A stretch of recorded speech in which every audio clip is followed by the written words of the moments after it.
festa de confraternização dos funcionários do Polo 1. Não foge não, não foge não. Você sabe que você ficou charmoso com essa barba, né?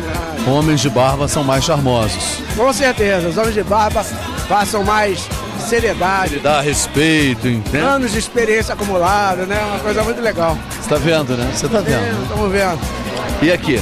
O que a gente tem? É um churrasquinho gostoso, que é trabalhado artesanalmente pela mesma equipe que nos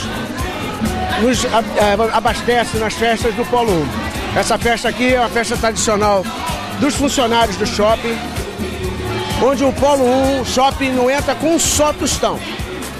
Todos os recursos para a execução dessa festa, a locação do espaço, a carne, DJ, etc., são oriundos da venda do lixo. O lixo que vira luxo, né?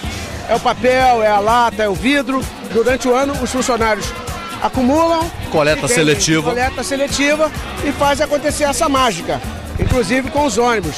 Os ônibus, em especial esse ano, foram cedidos pelo deputado estadual Dionísio Lins, que é nosso amigo, nosso parceiro de Madureira, uma pessoa que a gente gosta muito e que nos brindou de presente aos funcionários, que ele gosta muito do pessoal do Polo 1. Bacana. Então, segue.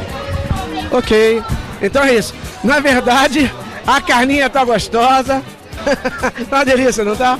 E o dia hoje foi abençoado por Deus, tá um dia de uma luminosidade fantástica, um calor que irmana, que abraça, mas é um calor meio abrasador, né? Um calor que tá deixando a gente também um pouco sufocado.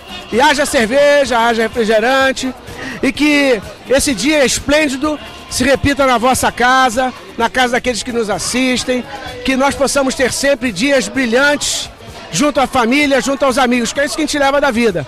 Dinheiro é maravilhoso, mas não é tudo. O importante muitas vezes é a magia desses encontros, a magia da simplicidade, da união, de uma boa cerveja e de bons amigos do nosso lado. Dou de volta para você o teu cetro fantástico. Valeu, amigo. Obrigado. Vamos junto?